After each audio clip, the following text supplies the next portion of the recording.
Okay, so your biological auntie came and got you, brought you here to the Atlanta area, and you say that her boyfriend tried to sleep with you? What happened? We used to know I used to smoke weed and stuff like that, so. You know, I asked that you keep it a buck on this channel, right? So, as far as income goes, right? Do you sometimes have to sell yourself for money? Yes. Okay. And so, as far as it goes, like, you're 36 now. Does your son know that you do that when you do it, or so he pretty much knows what's going on? On the low end, I might charge like $60, and then on the high end, like $150. Okay. You know, sometimes people wonder why I ask that question. The reason is, what's up, YouTube? Man, it looks like things are heating up for summer 23. So stay tapped in. Now back to the content. What's up, YouTube? Atlanta Street Interviews out here with another one. So we got a young lady with us today. How you doing today, miss? Fine, you? I'm doing great. I'm doing great. Thank you for asking. So are you homeless? Yes. Okay, and so how old are you? I'm 36. 36. And so how long have you been homeless? For like 3 years now. 3 years? What was it that happened 3 years ago that caused you to become homeless? I was staying with a guy and it didn't work out. And I ended up on the street. Were y'all like in a relationship or whatever? Or just staying together type deal? Just staying together. Okay, so I guess it was like staying together for sex type deal? Yes. Okay. How long were y'all together? Were y'all living together? For like about a year and a half. About a year and a half? And so what was it that happened that caused that situation to dissolve?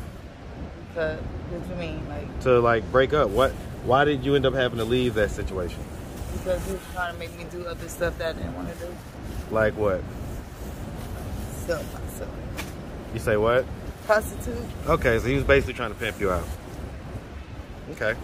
All right, so we'll put a pin in that for a second. Do you have any kids? Yes. Okay, how many?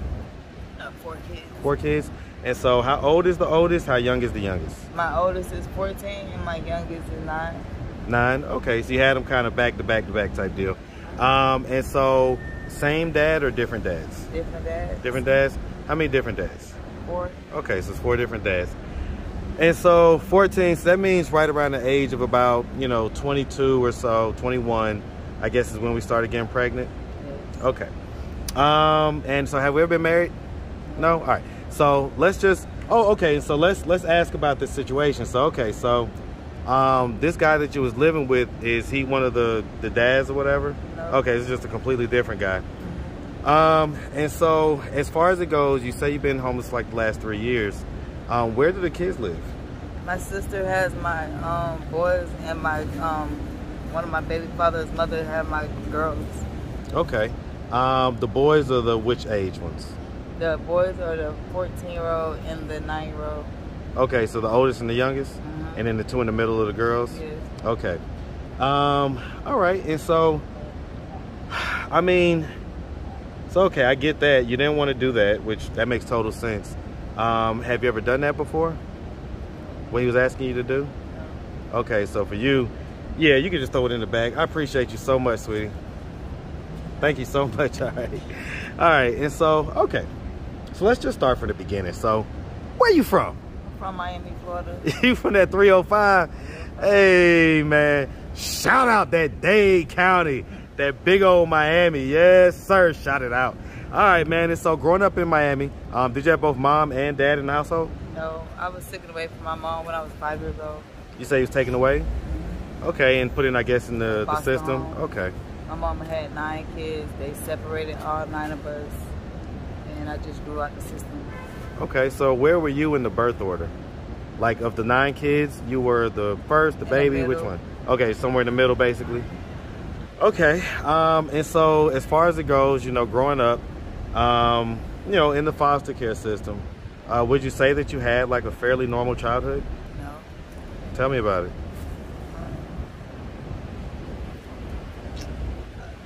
They still had to raise myself.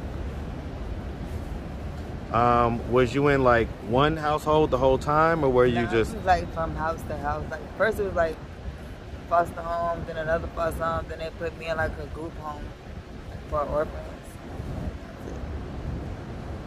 Think anything like ever happened to you when you was younger?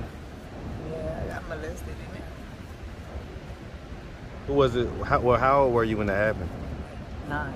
9? And so who was it that did that? One of the foster parents.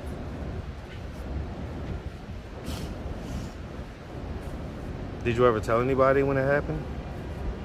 No? So did you ever tell anybody even after you got older? Yes. Who'd you tell? A psychiatrist.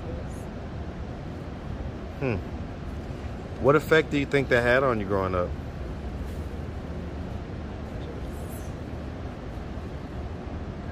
Slowed me down. I'm sorry? It just like slowed me down. Did he like actually like penetrate you, or was it just Nah, inappropriate just, like, touching? Just touching. Okay, was he touching like your upper kind of area or like your area down? Down. Okay. Okay. And you never told, was there a mom in the house at that time, the foster mom? Yeah. And so you never told her? Why do you think you never told her? So I could barely hear you. Got to speak up. I felt like she wasn't gonna believe me. Feel like she wasn't gonna believe you? Okay. I get that. Was that the only incident of that happening? Yes. Okay. And so you went through the foster care system, and eventually aged out at, what, was it 18 or was it 20 something? Really, I went all the way till I turned 16. Then my auntie came and adopted me and brought me to Atlanta, and her boyfriend tried to sleep with me, and that's how another reason why I'm out here. Huh. Okay, so your biological auntie came and got you, brought you here to the Atlanta area, and you say that her boyfriend tried to sleep with you? What happened? We used to know I used to smoke weed and stuff like that. So my auntie had like a house and a little house outside her house, and he like tried to lure me in there, like saying, "Come smoke a blunt with me," and I went. And he tried to sleep. So I mean, he got you in there. Y'all was smoking a blunt, and what happened? Like he was like, "Oh, I'm gonna have to try some of that one day." And like he really didn't touch me, but he was just like saying that he was gonna try to be having sex with you, basically. So what happened? And then I ran away. So you didn't tell your auntie? Why not? I didn't know how to. Did you ever tell her? Yeah. How old were you when you finally told her? I was like 21. Like 21? So this was like, 4 or 5 years later. Yeah. And so what was her response? Really, I actually didn't tell. I told my little sisters, and they told her, but there was no response. So you didn't actually know what her response was? Because, I mean, was she curious as to why you decided to just up and leave? I don't know. Huh.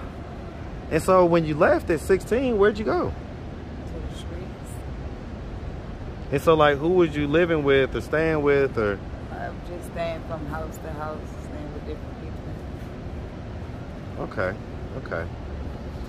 And so, did you go to, like, high school and stuff like that? Yeah, I went, but I dropped out at 9th grade. 9th grade? Why'd you drop out in 9th?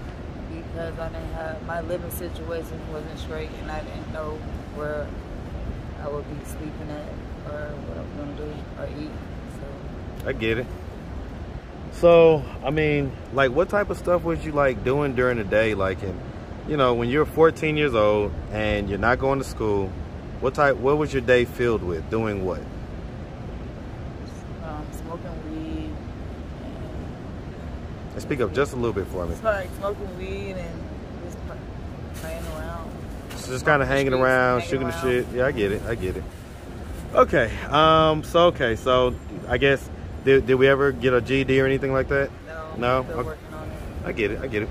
All right, so the long and short of it is that sometime around the age of 21 or so, we started having babies. Yes. And so, 4 babies, 4 different dads. Were these relationships, or were these just like hookups, or? It was hookups. Hookups? And so why do you think you was deciding to, like, just kind of hook up with these guys and have babies with them? I wasn't trying to, it just happened. Okay. Are any of them like active and present fathers in their in the kids' lives, or Only not so much? one. Which one? The littlest one. The youngest? Okay. Okay. I mean, the other three, do they ever like ask about their dads and stuff like that? Yeah, they ask about them, but well, I mean, let me ask. I mean, fathers don't be looking for them. I be trying to get them, but too good. Too good. So, you know, let me ask. I mean, how often do you get to see the kids? I can see them. Well, let me just ask. When was the last time you saw them? Last time I seen my girls like about a month or two ago, and my son is actually down here with me now, and he's out here homeless with me now. Your 14-year-old? Mm-hmm. I thought you said he was living with But she sent him up here to stay with me. Your mom? No, my sister. The sister? My son up here. Why? Because he's acting out of control. So she's saying that he wasn't listening to her, and he bugged up at her boyfriend and punching holes in her walls and just smoking weed and acting out of control. So she sent him back to me. Okay, okay. And because you say that your daughters live with your mom, right? My daughter stay with my baby daddy's mom. Your baby daddy's mom. Okay, okay. Their grandma. Okay. So what about your mom? Is she like She's dead. Okay, so she is passed away. I never got a chance to meet her. I got taken away when I was 5, so I really don't remember her. So How old were you when you found out that she died? I was 16. 16. What effect do you think that had on you growing up? A lot.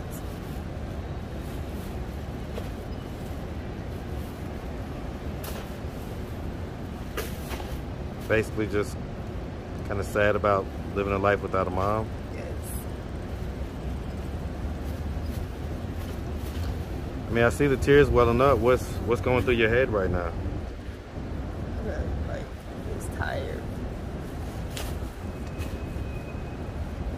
I mean, I guess you've been living this kind of survival life for 31 years now.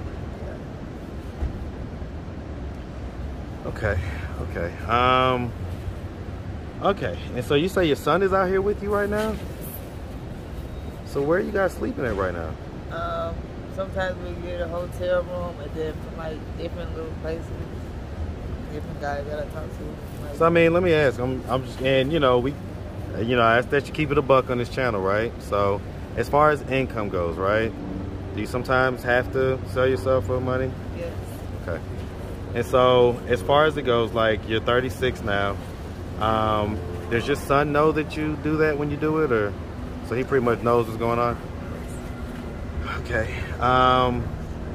You know, on the low end, what would you be kind of charging these guys, and what are you charging on the higher end?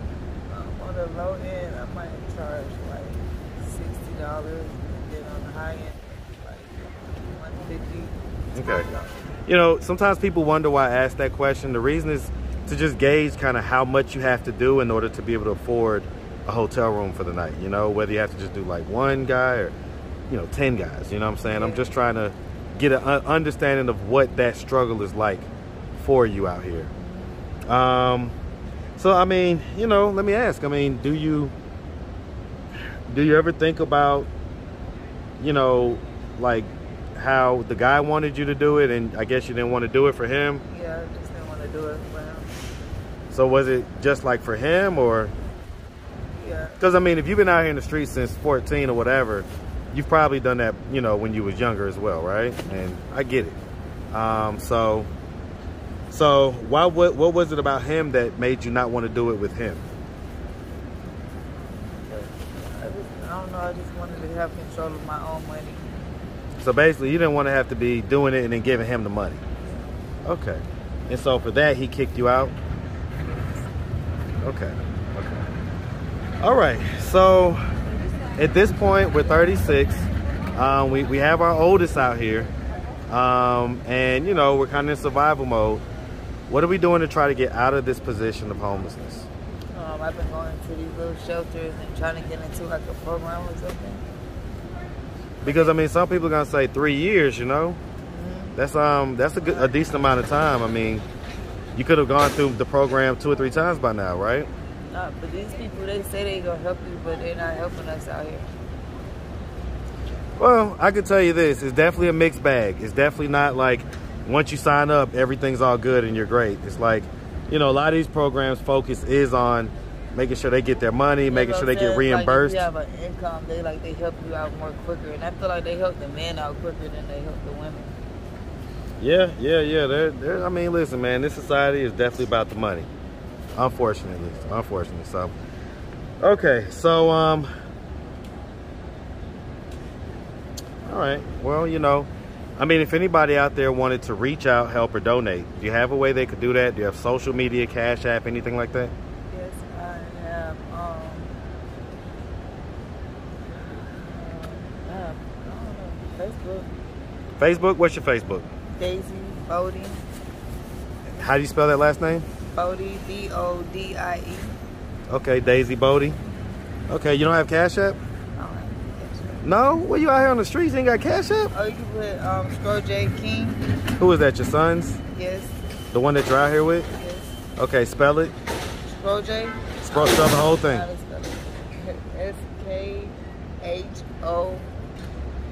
SKHOJ King. Okay, we'll look it up. All right, miss. Well, we really appreciate you taking the time, answering all of our questions. And we definitely wish you nothing but the best out here, okay? Thank you. Make sure you have a good one, sweetie. All right.